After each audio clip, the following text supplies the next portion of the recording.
ntago nzi gusenga ariko ndagira ngo ngutoze gusenga ndagira ngo nkwigishe gusenga ntago ndi umuhanga ndagendera ku cyanditswe Imana ishimwe ngo afata marayika kutekeranya kugenda arafata arakomeza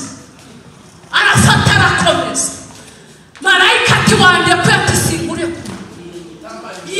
yemwe bantu musenga mudafashije mukurikire uyu yashakaga umugisha yashakaga guhindurirwa izina rirabone tekeremenya yashakaga guhindurirwa amateka yashakaga kuva mu gisekuru kibi yashakaga kuva mu bamurwanya yashakaga izina ry'Imana isumba byose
jambo ry'Imana ravuga ngo nkunda bankunda kandi abanshaka n'umwete bazabona. Imana yacu nishimye. Abanyarwanda baciye umugani ngo umudiho ujya uva mu itako, umudiho ujya uva mu itako. Iyo abantu basenze Imana irabumva, iyo abantu basenze Imana irabumva. Haleluya! Iyo abantu basenze Imana irabumva, kandi iteraniro ririmo Imana uraryumva, iteraniro ririmo umwuka w'Imana uraryumva, iteraniro rifite urarimenya, iteraniro ryamanutse mu mwuka wera urarimenya. Imana ishimwe cyane, Imana ishimwe cyane. Ariko mwambabariye tukagendana tukavuga ngo Imana ishimwe, tukavuga ngo icyubahiro ni icy'Imana, tuvuga ngo Imana yacu nihimbazwe. Evangelist Imana imuhumugisha, Imana y'amahoro imuhumugisha kugasusuruko, kugasusuruko. Imana imuhumugisha ku munsi wa karindwi, Imana imuhumugisha. Reka mbabwire, sinkunda guhanura ariko ngiye guhanura. Haleluya! Simbikunda ariko iyo dataje ndakora. Iyi Imana ije ndabyumva, iyi Imana ije ndabyumva, iyi Imana iri mu iteraniro ndabyumva, iyi Imana yamanutse ndabyumva. Yesu ashimwe cyane. Haleluya! Niba hari abantu bari hanze binjire. Yesu ashimwe cyane. Gusenga ni inyungu yawe. Aribone tarabinidayi. Ngwino wowe ubwawe n'Imana yawe mwibonanire. Ngiye kubona ndimo ndasenga ndirimba, mbona hano muri uru rusengero hagoswe n'amarobine. Ntabwo Imana imbabarire mbwira abantu banyumva, mbonamo babiri cyangwa umwe bari bunyumve, mbonamo amarobine agose. Ahaha, maze Imana ngo izi robine n'iziki. Imana irambwira ngo isutse umubyutse. Oh my goodness, isutse umubyutse. Irambwira ngo abantu baje gushirira inyota ahantu, abantu bari bafite umwuma baje gushira inyota, abantu bari bafite inyota baraje. Imana ishimwe cyane.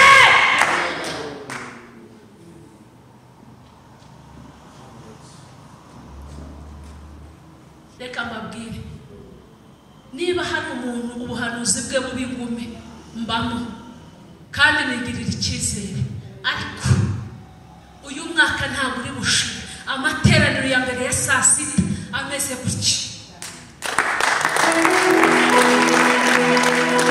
Yarahiye imbere y'Imana ishobora byose, ntabwo biri bukomeze kuko hari robine Imana ifunguye hano, kandi abantu hanze bafite inyota. Kandi hano Imana yashyizeho iriba, yashyizeho iriba ryo gushiriraho inyota, yashyizeho iriba ryo gushiriraho inyota. Reka mubwire, nakubwiye mu ijambo ry'Imana narisomye rirambwira ngo nkunda bankunda, abashakana umwete bazambona. Gusenga ni inyungu zawe, gushaka Imana ni inyungu zawe. Nubigira ndabimenyereye, ibyo birakureba ubimenyere. Twebwe twabivukiyemo, tubisaziyemo, tubiboneyemo abuzukuru, kandi turacyabirimo, kandi turacyabikunze, turacyabinyotewe, turacyabikeneye, kubera yuko Imana hari aho yadukuye, hari n'aho itugejeje. Gusenga birarya. Bwira mugenzi wawe mwicaranye ngo gusenga birarya. Nushaka ubivuge cyangwa ubyihorere. Reka tujye mu ijambo ry'Imana kugira ngo iminota yanjye itashirana. Yesu wacu nashimwe. Reka musomyi mwiza dufashe Itangiriro 32, igice cya 32, umurongo wa 23. Yego, some umurongo wa 23 ugeze ku murongo wa 33. uretse gatoya ndashaka gusomera rimwe tukaza kugendana nanone urasoma Itangiriro tugendane 39 igice cya 39 umurongo wa mbere uhasome uharangize karibu dusome mu izina rya Yesu Kristo. Itangiriro 32 turahera ku murongo wa 23. Arabajyana abambutsa uwo mugezi, yambutsa n'ibyo yari afite byose. Yakobo asigara wenyine. Haza umugabo aramutiranya, bageza mu museke. Abonye yuko atamutsinze, akora ku mutsi wo kunyonga y'itako rye. Umutsi w'inyonga y'itako rya Yakobo urareguka bagikirana. Uwo mugabo aramubwira ati, ndekura kuko umuseke utambitse.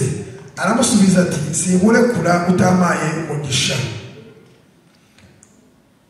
Aramubaza ati, witwa nde? Aramusubiza ati, ndi Yakobo. Aramubwira ati, ntukitwa Yakobo ukundi, ahubwo uzitwa Isirayeli, kuko wakiranije Imana n'abantu ukanesha. Komeze?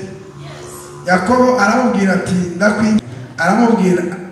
aramubaza ati, niki gitumye umbaza izina ryanjye? Amuherayo umugisha. Yakobo yita aho hantu Penueli ati, ndebesheje Imana amaso sinapfa. Amen.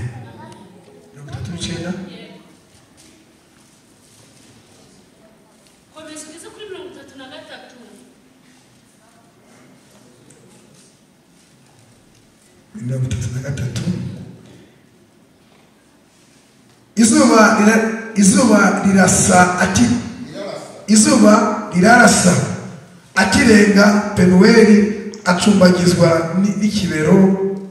Tukasubiramo, izuba rirarasa akirenga Penueli acumbagizwa n'ikibero cye.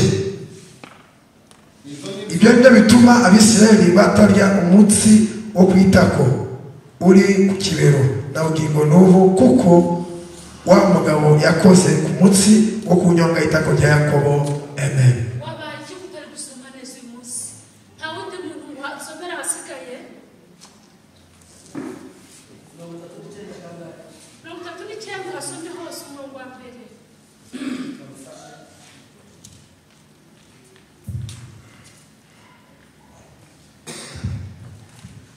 Aravuze ngo Yosefu bamujyana muri Egiputa.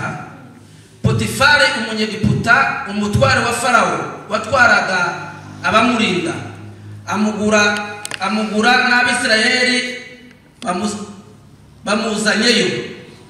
Uwiteka aba kumwe na Yosefu, agira ukuboko kwiza, aba mu nzu ya shebuja umunyegiputa. Shebuja abona yuko Uwiteka ari kumwe nawe, kandi ko Uwiteka yamuhaye kugira ukuboko kwiza kucakoze cyose. Yosefu amugiriraho umugisha, abari we akorera ubwe. Amugira igisonga cy'urugo rwe rwose, amubitsa ibyo atunze byose. Uhereye igihe yamugiriye igisonga cy'urugo rwe n'icy'ibintu bye byose, Uwiteka aha umugisha urugo rw'uwo munyegiputa ku bwa Yosefu. Umugisha w'Uwiteka uba ku byo atunze byose, ibyo mu rugo n'ibyo mu mirima no mu gasozi. Abitsa Yosefu ibyo atunze byose, muza mubikije ntiyagira ikindi agezura keretse kwita ku byo yajaga arya. Yosefu yari mwiza wese, afite mu maso heza. Hanyuma y'ibyo nyirabuja abenguka Yosefu, aramubwira ati, turyamane. Maze ariyangira, abwira nyirabuja ati, dore databuja ntagenzura ibyo mubikiye byo mu rugo, ndetse ambikije ibyo atunze byose. Muri uru rugo nta wurundi utamo, kandi ntacyo yasize ngo akinyime keretse wowe, kuko uri umugore we.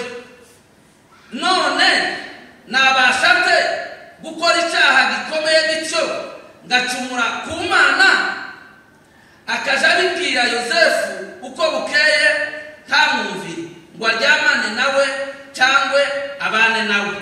Bukeye yinjira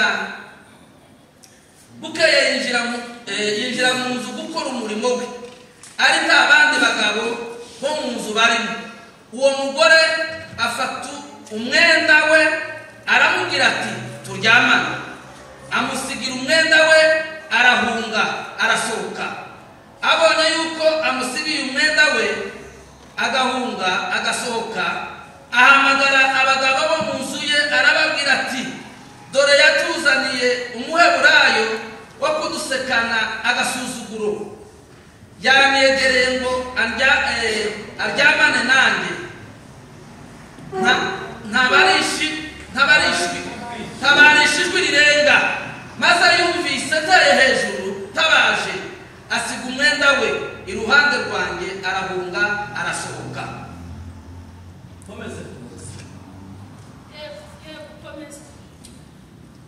Agumisha uwo mwenda iruhande rwe ageze aho shebuja wa Yosefu yatahiye, maze amubwira amagambo amwe n'aya ati wa mugabo wawe w'umuheburayo watuzaniye yanyiyegereje ngo ansuzugure, naje nteye hejuru tabaje agira umwenda we asiga umwenda we iruhande rwanjye arahunga arasohoka. Shebuja yumvise amagambo umugore we amubwiye ati uko niko umugurano wawe yangiriye, uburakare bwe burakongezwa. Shebuja wa Yosefu aramujyana amushyira mu nzu y'imbohe, bakingiraniramo imbohe z'umwami. Aba muri iyo nzu y'imbohe, ariko Uwiteka aba kumwe na Yosefu amugirira neza, amuha kugirira umugisha ku murinzi w'iyo nzu y'imbohe. Uwo murinzi arindisha Yosefu imbohe zose zari muri ya nzu y'imbohe. Ibyo bakoreragamo byose niwe wabikoreshaga. Umurinzi w'inzu y'imbohe ntiyagira ikintu agenzura mu byo yamurindishije, kuko Uwiteka yari kumwe nawe, kandi ibyo yakoraga Uwiteka yamuhaga kubikoresha ukuboko kwiza. Amen. Yesu ashimwe. Haleluya. Yesu wacu nashimwe. Tugiye kuganira ku magambo ya Yakobo. Imana ishimwe cyane. Haleluya. Haleluya. Ijambo rya mbere twasomye, Yakobo ahura na marayika. Imana ishimwe cyane. Yakobo ahura na marayika. Yakobo akirana na marayika. Yakobo ahindurirwa izina. Yesu ashimwe. Tema y'iri jambo ry'uyu munsi, nubwo isezerano barishyingura rizongera rizuke. Isezerano Imana yakuvuzeho, isezerano Imana yaguhaye, nubwo barishyingura bakarirenzaho itaka bikarangira, rizazuka. Hari abantu bafite isezerano ngo bazamure icyubahiro cy'Imana. Yesu ashimwe. Haleluya. Reka tuganire kuri iri jambo, kandi iri jambo ndarikunda cyane, rikunda kumfasha cyane mu bantu b'i Kigali. Imana ishimwe cyane. Abantu bo mu mujyi cyangwa abantu basenze Imana kera, barasenga bageraho bagafata ibintu by'Imana nk'aho ari ibintu byoroheje. Yesu ashimwe cyane. Rimwe na rimwe nk'uyu mukozi Imana tuvuye imbere, buriya ntimugire ngo abantu bose niko bafashijwe.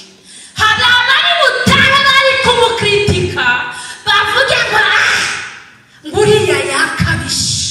Yesu ashimwe cyane. Ngo biriya ni ugukabya, ngo biratogota, ngo yakabije, ngo iby'Imana, ngo si kuriya, ngo bigenda muri siransiye, ngo rega, ngo umugabo kwizamumpa, ngo n'ubundi ntawe yamuha, ubukwe izabukora, akazi zakampa, n'ubundi ntawe yagaha. Mubwire ngo uwo mwicaranye, mubwire ngo icyo wakishe, niba ari kubitekereza, niba ari kubifata, ntabwo ariko bimeze. Iby'Imana biraharanirwa, iby'Imana birakorerwa, iby'Imana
ibitabo reka mubwire ntabwo ndi bwurire inzu ngo uryame wiyorose ishuka ngo Imana idusubirize rimwe ntabwo bishoboka Imana ishimwe cyane ntabwo nzafata itatu ngo wiyirize ubusa imbere y'Imana nyishaka ngo nurangiza udamarare uvuge ngo izadusubiriza rimwe.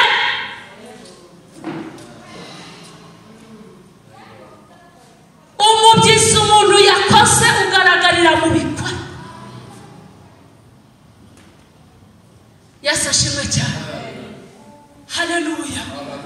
Yakobo amateka ya twese turayazi, amateka ya nyina na papa wabo turayazi, uko byagenze turakuzi, ariko Yakobo ijoro rimwe ngo yambutse abagore be n'inshoreke, yambutse abana be umugezi witwa Yabaki, amaze kubambutsa ngo asigara hakuno ngo ahasigara wenyine. Bwira umuntu mwicaranye ngo ni wowe n'Imana yawe, ni wowe n'Imana yawe, ni wowe n'Imana yawe, wowe peke yake n'Imana yawe.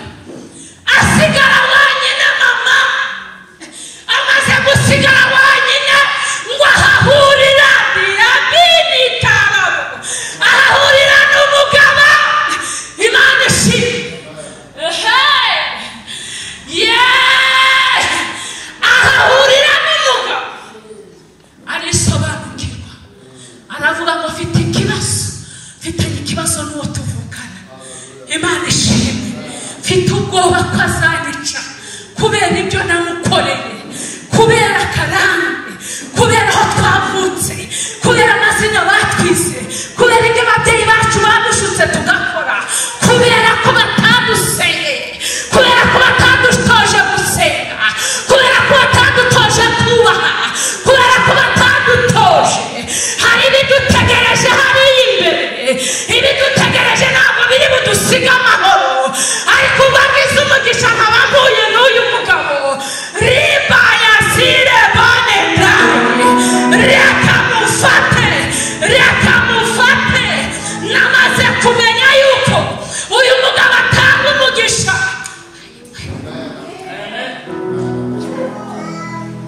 Namaze kumenya yuko uyu mugabo atanga umugisha. Nanjye ntabwo ndi bumurekure, ntabwo ndi bumurekure. Reko terebonera zekere bonekuwa, ntabwo ndi bumurekure.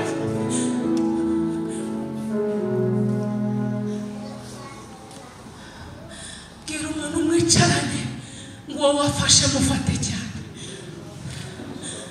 uwo wafashe mufate cyane, uwo wamenye mufate cyane, wikwemere kwa gucika. Reka mbabwire iby'iyi Mana bijya abarambirije, abarambiwe bagiye.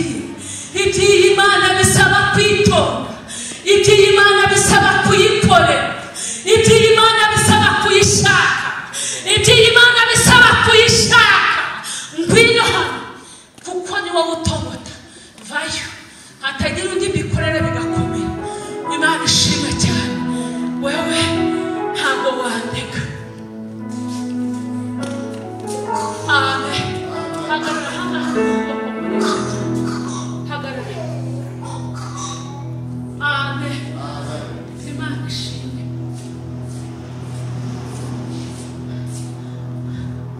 Yakobo arafata. Amen. Ntabwo nzi uko usenga, ariko ndagira ngo ngutoze gusenga, ndagira ngo nkwigishe gusenga.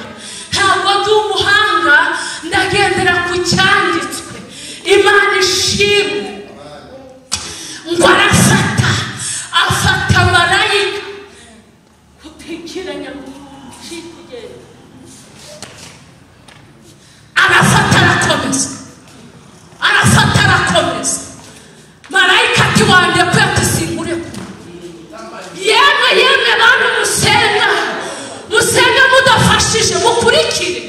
Uyu yashakaga umugisha, yashakaga guhindurirwa izina. Rina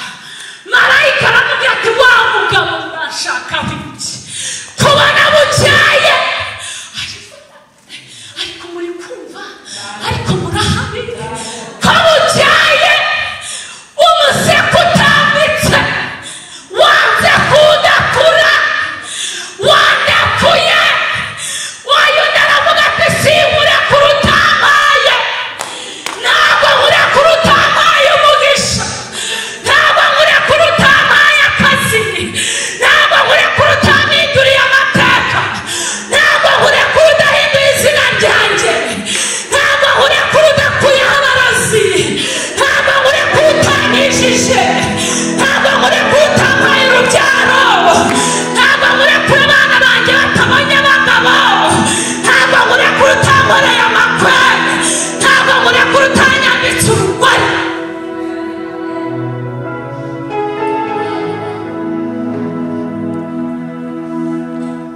ntabwo nkurekura ntabwo nkurekura ntabwo nkurekura bari babiri bari bangahe bari bangahe bari bangahe bari babiri uraho uraryamye uri mu kiringiti uriyoroshe uritotomba ngo Imana ntiyagutabaye ngo barampanuriye ibyo bampanuriye ntibyasohoye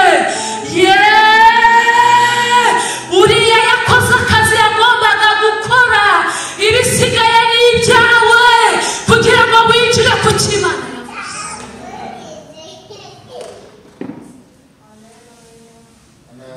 Tuvuge ngo amen.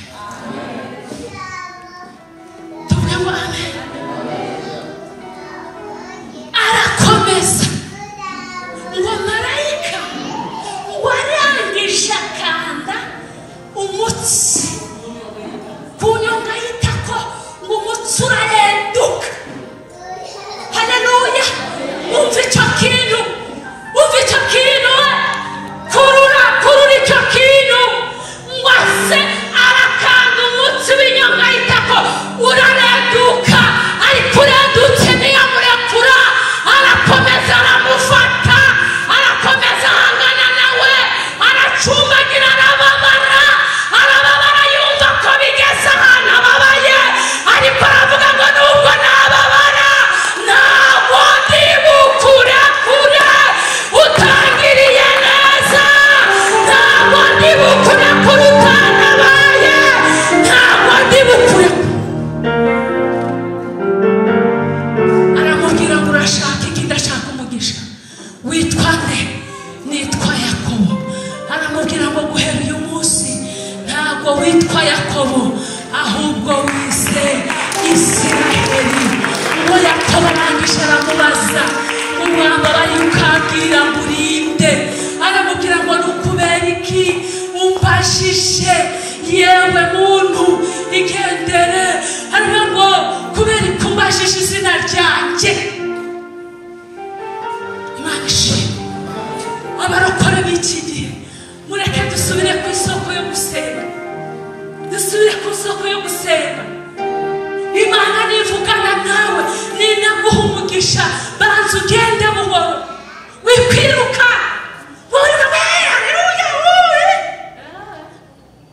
Ntabwo ariko bimeze, ntabwo ariko bimeze. Menya uguhaye umugisha ngo ninde. Yesu ashimwe cyane.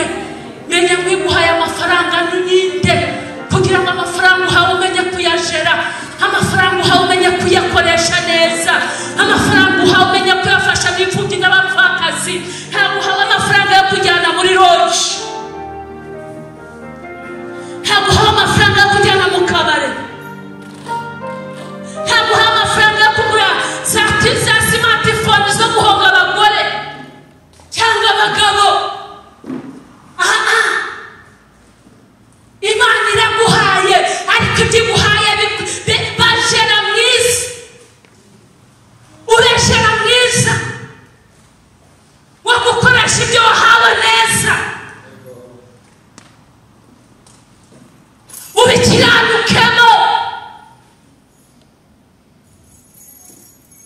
ukora umurimo w'Imana, ushyigikira umurimo w'Imana.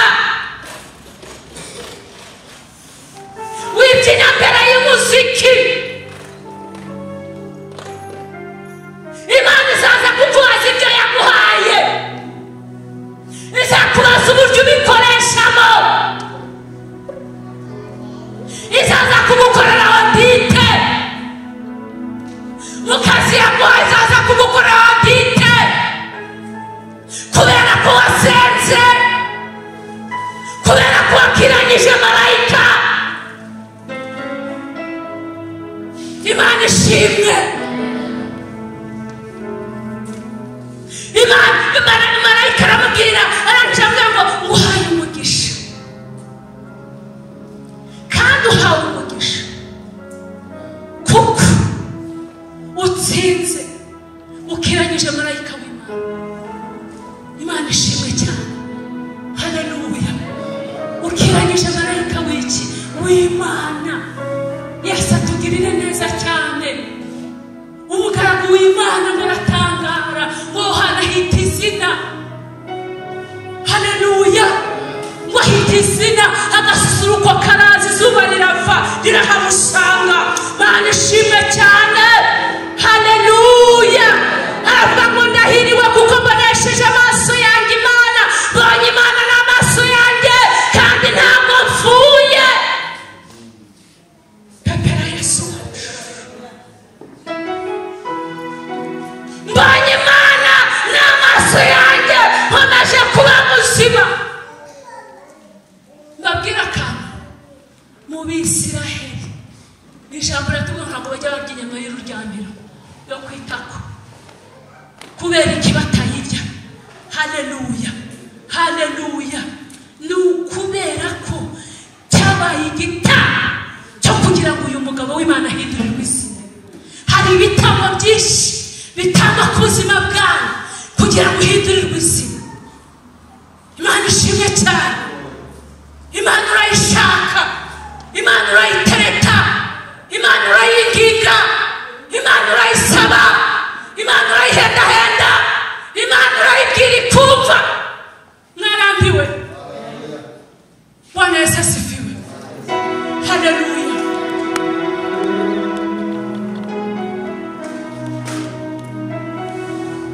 Abantu basenze Imana by'ukuri no mu mwuka. Hari abantu babonye Imana muri uku kwezi kwa karindwi. Muri uku kwezi kwa karindwi mbonye iyerekwa karindwi mu maso yanjye. Mbonye karindwi mu maso yanjye. Iyi karindwi mu maso maze kuyibona ngiye kubona mbona abantu bapfukamye babiri ibyuya byinshi. Imana irambwira ngo ni ukwezi kwanyu. Horebone sharabinyirayi. Ni ukwezi kwanyu kwa gutabarwa. Abantu bazi ko basenze Imana kuko mbibonye mu iyerekwa. Muhaguruke mutere haleluya cyane. Mwongere kandi haleluya cyane. Mwongere kandi haleluya cyane.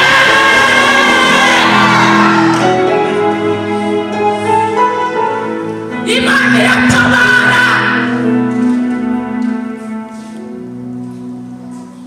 Yakobo ahindurirwa izina. Imana iguhindurira izina mu izina rya Yesu. Haguruka utere haleluya. Wakira igitangaza cy'Imana. Uhindurirwa izina mu izina rya Yesu. Mwakwise amazina menshi. Mwakwise amazina menshi. Ariko ukwiye guhindurirwa izina uko wakiranyije marayika. Uhindurirwa izina mu izina.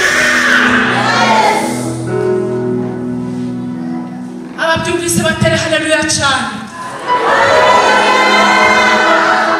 Izo haleluya ni z'abantu bashonje. Mutere haleluya cyane.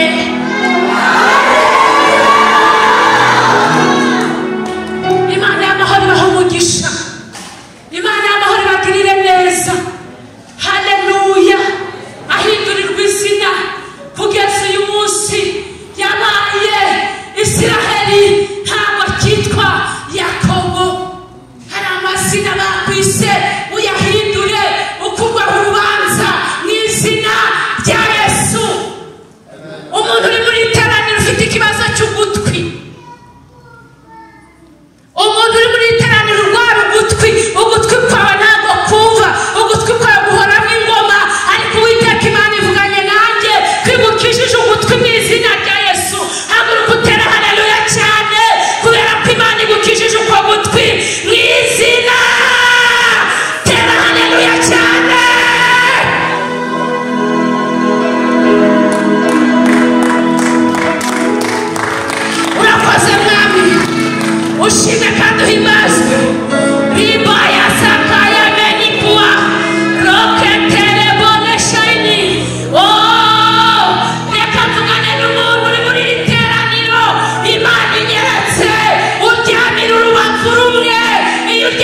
usengera he?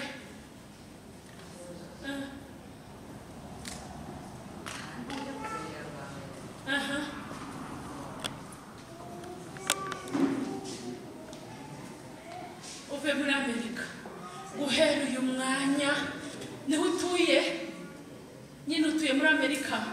Yego, guhera uyu munsi Imana iragukijije. Wari ufite ikibazo cy'umutwe, Imana irakirangije. Wari ufite ikibazo cy'urubavu utaryamiraga, Imana irarukijije. Reka noneho ninjiremo neza kuko Imana ibinyeretse. Imana ikurize kurwara inyama y'urwagashya.